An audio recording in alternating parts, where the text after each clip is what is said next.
एक बहुत ज़्यादा पुराना सवाल है, ठीक है ना, कि भगवान जो है वो आखिर निराकार है या तो फिर वे साकार रूप में है। जैसे कि हिंदुइज्म है तो उसमें कहा जाता है कि भगवान जो है ना उनको साकार रूप में देखा जाता है। जैसे कि श्री राम जी हैं और कृष्ण जी हैं, इस तरीके के हम साकार रूप में ही उनका पूजा करते हैं। और जो दूसरे अदर रिलीजन हैं वे कहते हैं कि नहीं, वे जो है निराकार हैं, ऐसा करके बोलते हैं। तो दोनों में फिर कॉन्फ्लिक्ट आता है कि एक्चुअल जो है वो है क्या। रामचरितमानस की मदद से हम समझने वाले हैं कि हमारे उस प्रभु का जो रूप है वो साकार है या तो फिर एक निराकार रूप है। बड़े बड़े ऋषि मुनियों ने जो है काफी बहस किया इस पे कि एक्चुअल जो है रियलिटी है क्या। तो तुलसीदास जी जो है बस 2 लाइन में इस पूरे बहस को जो है शांत कर देते हैं। तो आज मैं आपको इस वीडियो में 3 चीज क्लियर करने वाली हूँ। पहला ये है कि सगुण और निर्गुण इसमें क्या फर्क होता है, और फिर दूसरी चीज जो है वो ये क्वेश्चन है कि भगवान का जो है असली स्वरूप आखिर है क्या। और तीसरा क्वेश्चन जो है वो सबसे ज्यादा प्यारा है और बहुत लोगों को ये डाउट होगा कि भगवान जो है ना वो आपने भी देखा होगा, जैसे कि नरसिंह भगवान का अवतार हुआ तो उन्होंने उस छोटे से भक्त प्रहलाद जो है उनके लिए अवतार लिया था। तो आखिर भगवान जो है वो अवतार कब लेते हैं और भगवान जो है किस चीज के वश में है, ये है हमारा तीसरा क्वेश्चन। तो इस 3 क्वेश्चन को इस पूरे वीडियो में एक्सप्लेन करने वाली हूँ। यदि आप भी ये सारे क्वेश्चन जो है रिलेट कर पा रहे हैं कि नहीं, कभी न कभी ये डाउट जो है मुझे भी जरूर आया है लेकिन मुझे इसका आंसर जो है वो नहीं मिला है, तो इस वीडियो को अंत तक जरूर देखना। और लास्ट में जो है वो जो लास्ट क्वेश्चन है वो आपका दिल को जरूर छू जाएगा। तो फिर चलिए हम शुरुआत करते हैं इस वीडियो का रामचरितमानस के लाइन से। तो वो लाइन है, सगुन नहीं अगुन नहीं, नहीं कछु भेदा, गावहि मुनि पुराण बुद्ध वेदा। तो इसका जो है सीधा सीधा मतलब ये है कि सगुण और जो निर्गुण है उन दोनों में कोई भी रत्ती भर भी फर्क है ही नहीं। तो ये बात जो है ना तो तुलसीदास जी कह रहे हैं और ना ही मैं कह रही हूँ अपने मन से। तो ये बात एक्चुअल में जो कह रहा है वो है पुराण, ऋषि मुनि और ज्ञानी लोग जिन्होंने एक्चुअल में उस चीज को एक्सपीरियंस किया है। जैसे कि सगुण और निर्गुण का बात हो रहा है, तो सगुण का मतलब क्या है और फिर निर्गुण जो है उसका मतलब क्या है, तो इसे पहले हम क्लियर कर लेते हैं। निर्गुण जो है उसका मतलब ये है कि जिनका जो है गुण जो है वो है ही नहीं, मतलब कि अच्छा गुण होता है, बुरा गुण होता है, इन दोनों में से कोई भी गुण जो है उनका नहीं है। सगुण यानी कि वो भगवान जिनका आकार है, रूप है। जैसे कि हमारे कृष्ण जी हैं, राम जी हैं, वे कभी बंसी बजाते हैं, कभी धनुष चलाते हैं और कभी हंसाते भी हैं, और हम उनको इवन छू भी सकते हैं और उनकी मंदिर में हम उनकी पूजा कर सकते हैं। तो इसे कहा जाता है सगुण रूप। कई लोग सोचते हैं कि ये दोनों जो है ना वो अलग अलग है, तो इसी बात पे जो है सदियों से ही लड़ाई चलती आ रही है कि सगुण बड़ा है, कोई कहता है कि निर्गुण जो है वो बड़ा है। तो चलिए मैं आपको साकार और निराकार इन दोनों में डिफरेंस नहीं है उसको एक्सप्लेन करती हूँ एक एग्जाम्पल की मदद से। तो हम लेते हैं पानी को, ठीक है। तो पानी जो है ना, जैसे बहता हुआ पानी है तो वो है निराकार रूप, ठीक है, उस पानी का निराकार रूप है, ठीक है ना। तो जैसे वो भगवान है उनका भी जैसे कोई आकार नहीं है, ये सारी चीजें हमने बात किया था कि कोई गुण नहीं है, तो उसी बहता हुआ पानी की तरह, ठीक है। तो जैसे पानी निराकार है उसी तरह भगवान जो है वो निराकार है, ठीक है। और फिर ये पानी जो है हम इसे यदि कोई कंटेनर में डाल देंगे और यदि वो जम गया, ठीक है ना, तो वही जो है वो आकार ले लेगा, ठीक है। लेकिन है क्या, वो पानी ही है। और वही पानी यदि उसे हम गर्म कर देंगे तो वो भाप बन के उड़ जाएगा, ठीक है। वही पानी रहेगा लेकिन भाप बन के उड़ जाएगा। तो अब आप बताइए कि वो जो बहता हुआ पानी है उसमें और जो वो बर्फ बन चुका है, जो एक आकार ले लिया है उसमें, और जो वो भाप बन के उड़ चुका है उसमें, इन तीनों में जो है पानी ही है या फिर कुछ और है? पानी ही है ना। तो उसी तरीके से जो है भगवान भी है, ठीक है ना। वो निराकार में भी है और साकार में भी है, दोनों में ही है वो। जैसे कि यहाँ पर हमने देखा इस एग्जाम्पल में कि यहाँ पर जो पानी है वो सेम है, लेकिन आकार बदला उसका, है ना। कभी वो निराकार में था, कभी आकार ले लिया, कभी वो भाप बन गया, लेकिन जो एक चीज जो है ना वो सेम है बोलने से पानी जो है वो सेम है। उसी प्रकार भगवान जो है वो आकार लेता है, कभी निराकार में भी है, लेकिन उन दोनों में कोई भी डिफरेंस जो है वो है ही नहीं, जैसे यहाँ पर पानी में था ही नहीं। इसीलिए तुलसीदास जी कहते हैं कि इसमें जो है आप जा कर के ढूंढोगे कि क्या डिफरेंस है, तो वो ढूंढना जो है ना वो एकदम ही बेकार है, क्योंकि कोई डिफरेंस है ही नहीं यहाँ पर। जो इस बात को समझ गया, समझ लो उसका आधा काम जो है वो यहीं पर हो जाता है। तो अभी तक हमने समझा पहला क्वेश्चन, ठीक है ना। तो यदि आपको मैं अच्छे से एक्सप्लेन कर पा रही हूँ तो जरूर इस चैनल को सब्सक्राइब कर लेना। तो अब आते हैं हम दूसरे क्वेश्चन पर कि आखिर भगवान जो है उनका स्वरूप जो है वो है कैसा। हिमालय सामन शिव शंकर महादेव,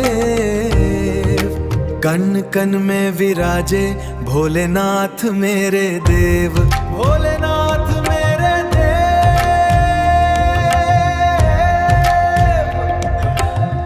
शिव शंकर महादेव, कन कन में विराजे भोलेनाथ मेरे देव। तो चलिए हम एक एक शब्द जो है उसको समझते हैं, क्योंकि ये जो शब्द है ना ये बहुत ही ज़्यादा गहरा है। अगुण का मतलब ये है कि भगवान जो है ना वे सारे गुणों से परे हैं, मतलब कि अच्छा गुण हो गया, बुरा गुण हो गया, या फिर जो भी तरीके का गुण है ना इंसान के पास में, उसमें से भगवान जो है वो किसी में भी बंधेंगे नहीं। अरूप का मतलब ये है कि उनका कोई भी रूप नहीं है, मतलब कि लंबा हो गया, छोटा हो गया, मोटा हो गया, पतला हो गया, सांवला हो गया, इनमें से वे किसी भी रूप के है ही नहीं। अलख का मतलब ये है कि जिन्हें हम इन दोनों आँखों से नहीं देख सकते हैं और ना ही हम उसे अपने मन से पकड़ भी सकते हैं। लख का मतलब है देखना और अलख का मतलब है जिन्हें हम इन दोनों आँखों से नहीं देख सकते हैं। अज का मतलब ये है कि जिनका कभी आरंभ भी नहीं हुआ था और अंत भी नहीं होगा। मतलब मानिए कि जो चीज स्टार्ट होगा तो वो जरूर खत्म होगा ही, है ना। तो जो स्टार्ट ही नहीं हुआ तो वो खत्म भी नहीं होगा। तो उसी तरीके से भगवान जो है बस हैं, ठीक है ना। ना कभी स्टार्ट हुआ था ना कभी उनका अंत होगा, बस वे हैं और हमेशा से ही रहेंगे। भले ही इस दुनिया में कुछ भी बदल जाए, आपको भी पता है कि चीज़ें जो है आती जाती रहती है, बहुत सारे चेंजेस जो है इस दुनिया में होते रहते हैं, लेकिन उनमें जो है कोई भी चेंजेस नहीं होगा। अब आता है यहाँ पर ट्विस्ट कि जिस भगवान का कोई रूप नहीं है, कोई आकार नहीं है उनका, कोई गुण नहीं है उनका, तो आखिर हम उस भगवान से प्रेम करेंगे कैसे, है ना। जो कि अनादि अनंत है वो, तो उससे हम आखिर प्रेम करेंगे कैसे। किसे हम अपना दोस्त मानेंगे, किसे हम अपना प्रेम मानेंगे, उस भगवान से आखिर कैसे प्रेम करेंगे, ये वाला सवाल जो है ये अंत में खड़ा होता है। इस रूप में भगवान को जो है मानना बहुत ही ज्यादा मुश्किल हो जाता है, क्योंकि यहाँ पर ना उनका आकार है, ना रूप है, ना रंग है। तो हमारा मन जो है ना वो किसी न किसी वे में आकार रूप रंग को ही खोजता है कि नहीं वो है तभी तो उससे प्रेम होगा ना, ऐसा करके। तो इस रास्ते से जो भगवान को प्रेम करता है वो बहुत ही ज्यादा मुश्किल में पड़ जाता है। और यही सवाल जो है भगवत गीता में 12वें अध्याय में जो है श्री कृष्ण जी से अर्जुन जो है वे करते हैं कि भगवान आपका जो है पूजा जो आपको मानते हैं ना लोग, वो साकार रूप में भी मानते हैं और निराकार रूप में भी मानते हैं, ठीक है ना। तो इन दोनों में से कौन सा रूप जो है वो श्रेष्ठ है, ऐसा करके क्वेश्चन करते हैं। तो फिर इसका आंसर देते हुए किशन जी जो हैं वे कहते हैं कि जो इंसान निराकार के पीछे जाता है उनका रास्ता जो है ना वो बहुत ही ज़्यादा कठिन होता है, क्योंकि जो इंसान खुद का स्वरूप है वो निराकार को जो है वो जल्दी मान नहीं पाता है। जल्दी उसके पीछे जा नहीं पाता है और उन्हें जो है बहुत सारी कठिनाइयाँ जो है वो उठानी पड़ती है। इसका बेस्ट सा एग्जाम्पल ये है कि जैसे कि आप बुद्ध भगवान को जानते होंगे, है ना। तो बुद्ध जो है उनका रास्ता जो है ना यही निराकार का है, ठीक है ना।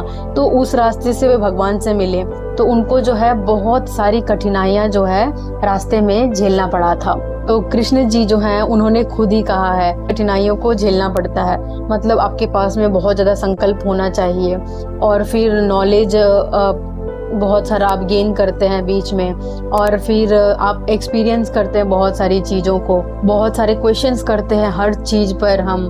तो इस तरीके का जो है रास्ता होता है और ऑब्वियसली इतना सारा यदि मेहनत होता है उसमें तो बहुत ज़्यादा कठिन तो होगा ही वो रास्ता, है ना। वो निर्गुण ही है जो कि सगुण के अंदर भी बसा हुआ है। जैसे कि मैंने पहले आपको एक एग्जाम्पल दिया था, राइट, कि जो पानी है ना उस सिचुएशन क्रिएट होती है उसके थ्रू वो बर्फ बनता है और फिर लेकिन वो पानी ही है उसके अंदर भी, राइट, वो बर्फ के अंदर भी पानी ही है कहीं ना कहीं, लेकिन फॉर्म चेंज कर लिया उसका, इसमें दोनों में कोई डिफरेंस नहीं है। तो उसी तरीके से निर्गुण जो है वो सगुण के अंदर भी बसा हुआ है, लेकिन पहला रास्ता जो मैंने आपको बताया जो कि थोड़ा मुश्किल है, तो उसमें क्या होता है कि हम सीधा जो है लास्ट एंड पे पहुंचने की कोशिश करते हैं कि नहीं हमें जो है उस निर्गुण से ही हमें मिलना है ऐसा करके। लेकिन जो भक्त होते हैं, जो कृष्ण जी जो हैं उन्होंने कहा है कि ये रास्ता जो है आसान है ऐसा, तो जो भक्त होते हैं वो एक्चुअल में ये करते हैं कि जो भी सगुण रूप होता है ना पहले उससे प्रेम करते हैं, ठीक है, क्योंकि सगुण रूप से प्रेम करना जो है वो आसान होता है, हम जानते हैं, है ना। जो हमारी आंखों को दिखती है बोलते हैं हाँ ठीक है उससे हम प्रेम कर लेंगे ऐसा करके। तो मैं आपको एक एग्जांपल दूं, तो जैसे मीराबाई हैं, तो उन्होंने पहले क्या किया कि सगुण रूप को उन्होंने प्रेम किया, है ना।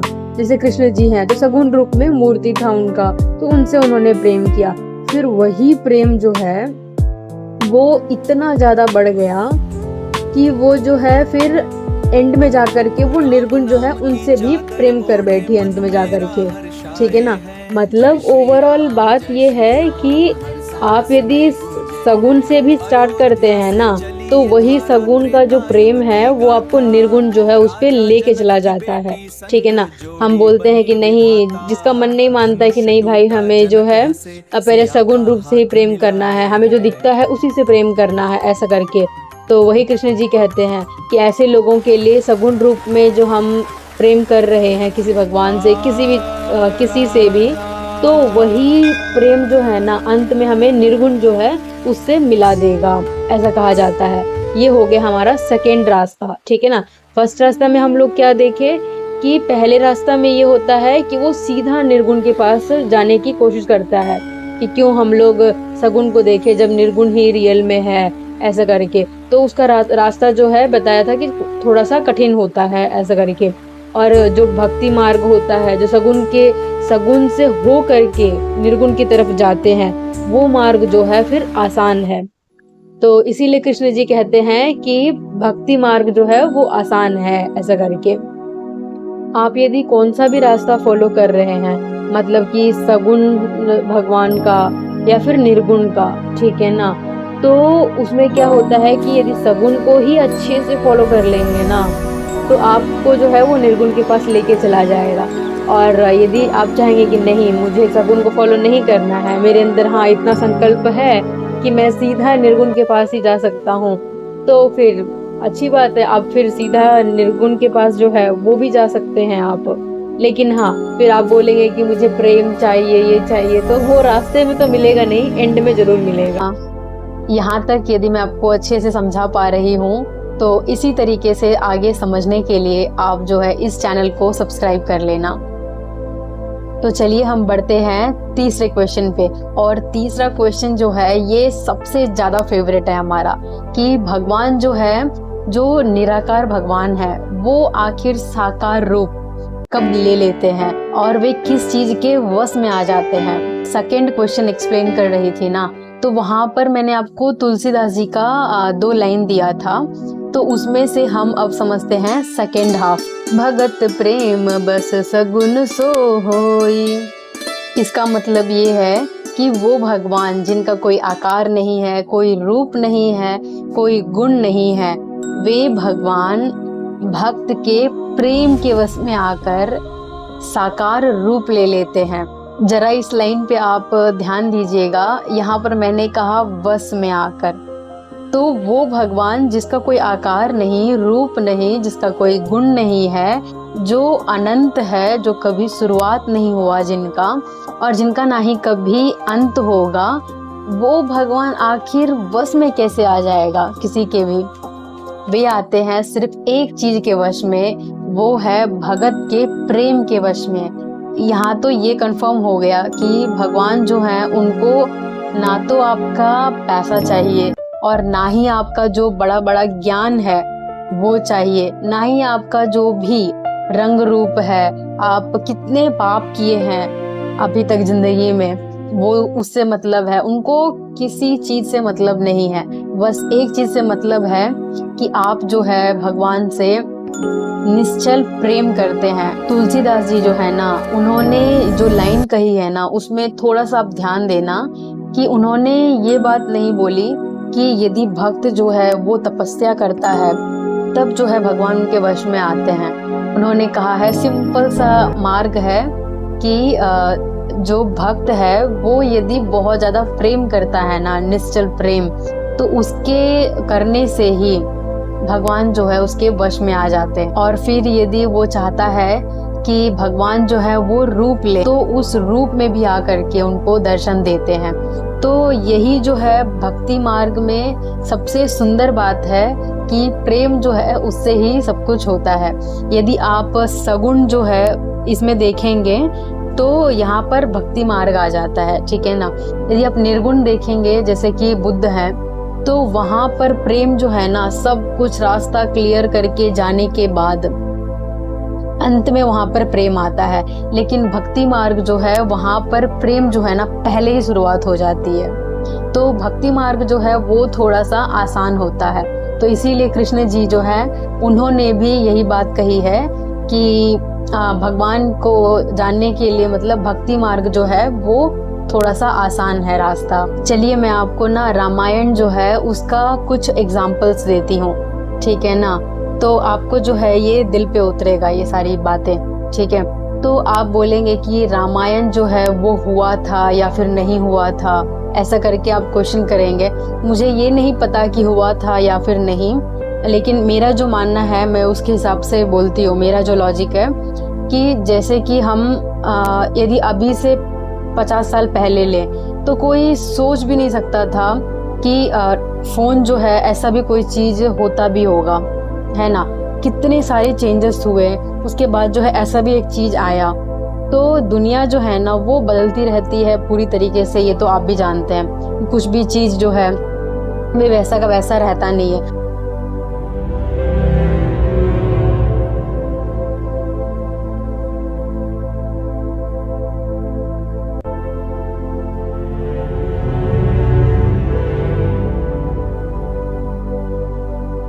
अब ना आप माता सबरी को याद करके देखिए। वे एक साधारण सी बूढ़ी औरत थी जिनके पास ना तो ज्यादा ज्ञान था और ना ही ज्यादा उन्होंने कोई शास्त्र पढ़ा था, और ना ही वे बहुत ज्यादा ऊंची जाति से थे। सालों तक माता सबरी जो है वे बुहारती थी और उस पे फूलें बिछाती थी, उसी एक उम्मीद से कि प्रभु श्री राम जी जो हैं उनसे मिलने के लिए जरूर आएंगे। और वो एक दिन आया जब वो राम जिनका कोई आकार नहीं है, कोई रूप नहीं है, कोई गुण नहीं है, वही राम जो है माता सबरी जो है उनके द्वार पर आ करके उनसे मिले। और यहाँ तक भी नहीं रुके, उन्होंने माता सबरी के जूठे बेर जो हैं वो तक खाया। क्यों? क्योंकि माता सबरी ने प्रेमवश उसको चुन चुन कर उनके लिए रखा था, चख कर कि वो मीठे हैं या नहीं। तो इसीलिए कहा जाता है ना कि भगत प्रेम बस सगुन सो होई। हिमालय सामन शंकर महादेव, कन कन में विराजे। यदि भगत में इतना ज्यादा प्रेम होता है ना, तो तो वही भगवान जिनका कोई आकार नहीं है, कोई गुण नहीं है, कोई रंग नहीं है, वो स्वयं उस भगत के सामने आकर के उनके द्वार पे एक दिन जरूर खड़ा हो जाता है। केवट को याद कीजिए, वे तो एक साधारण से नाविक थे, उनके सामने भी इवन भगवान जो है वो आए थे। उन्होंने श्री राम जी से ये जिद किया था कि आप जो हैं यदि इस नाव पे बैठेंगे ना तो उसके पहले मैं आपका पाँव धोऊंगा, उसके बाद ही मैं आपको इस पे बैठने दूंगा। अब आप हनुमान जी को ही ले लीजिए, उनका प्रेम जो है ना वो ऐसा था कि उस प्रेम में ना ही कोई शर्त था और ना ही कोई मांग था। और आपको भी ये बात पता होगा कि हनुमान जी जो है वे भी एक राजा के बेटे हैं, और हो सकता था कि हनुमान जी जो हैं अपने पिताजी के बाद में उनका राजगद्दी जो है उसको संभालते, लेकिन हनुमान जी ने अपना पूरा जीवन श्री राम जी जो है उनको समर्पित कर दिया था। इसी अटूट प्रेम ने राम जी के दिल में हनुमान जी के लिए उनका जो प्रेम है वो सबसे ऊंचे स्थान पर है। अब हम लेते हैं गीता का एग्जाम्पल। इवन गीता में भी 4थे अध्याय में कहा गया है, यदा यदा हि धर्मस्य ग्लानिर्भवति भारत। इसका मतलब कि जब जब भी इस पृथ्वी पर धर्म की हानि होती है ना, तब तब वही प्रभु जिनका ना कोई आकार है, ना कोई रंग है, ना कोई उनका रूप है, धर्म का हानि होने से बचाने के लिए जन्म लेता है इस पृथ्वी पर, क्योंकि वे अपने भक्त के प्रेम के वश में होकर के और अपने भक्त के रक्षा के लिए वही निराकार साकार में बदलकर इस पृथ्वी पर आता है। और श्री कृष्ण जी जो हैं वे 9वें अध्याय में कहते हैं,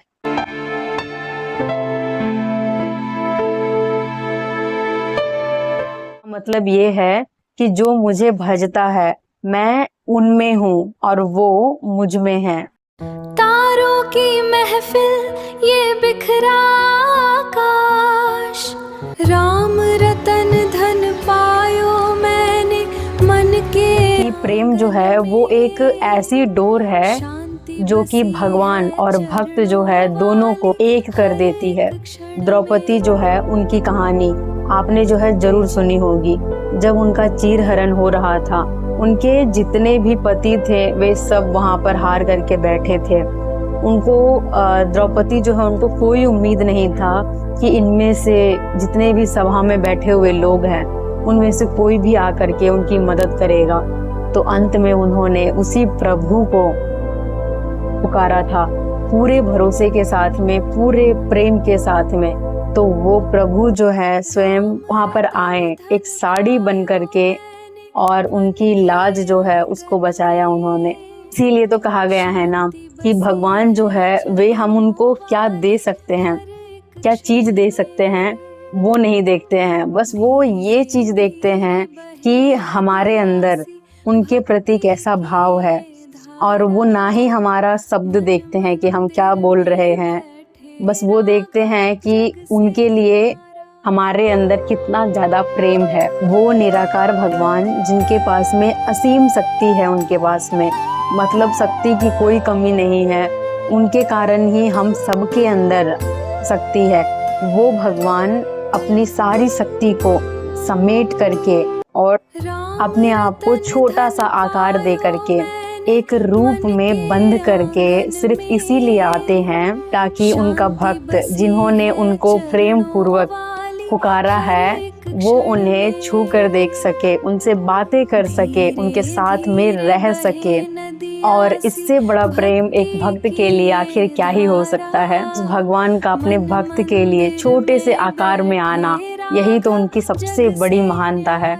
तो फिर चलिए हम इस पूरे वीडियो को समराइज कर देते हैं कि आखिर हमने इस वीडियो से क्या क्या सीखा है। निर्गुण और सगुण इन दोनों के जो बहस है कि कौन बड़ा है कौन छोटा है, इसमें मत उलझिए। ये दोनों जो है वो एक ही है। आपको जो भी प्यारा लगे, जिस भी रूप से आपका दिल जुड़ता है ना, चाहे वो राम हो, चाहे वे कृष्ण हो, चाहे वे निराकार रूप हो, जिससे भी आपका दिल जुड़ता है उसको पूरी तरह से पकड़ के आप आगे बढ़ सकते हैं। भगवान जो है उनको कोई ज्ञानी नहीं चाहिए, कोई उनको बहुत पैसा वाला नहीं चाहिए, उनको ये नहीं चाहिए कि बहुत ज़्यादा उनको सारी चीज़ें दे। उनको बस ये चाहिए कि कोई उनसे सच्चा वाला जो प्रेम होता है ना वो कर पाए, और उनके प्रति जो भाव है ना वो देखते हैं भगवान।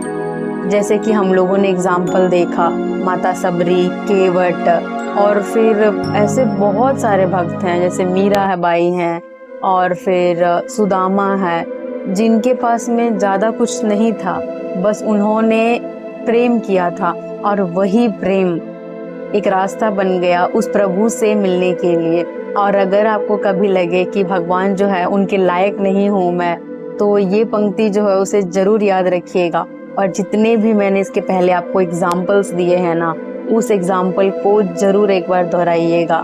भगत प्रेम बस सगुन सो होई, और किसी में ताकत हो या ना हो, भगत के प्रेम में वो ताकत है कि वो भगवान को जो है, यदि वो निर्गुण भी है ना, तो उसको सगुण में बदल सकता है। यदि आपको ये वीडियो समझ में आई और आगे भी आप इसी तरीके का वीडियो देखना चाहते हैं तो जरूर सब्सक्राइब कर लेना। तब तक के लिए श्री सीताराम।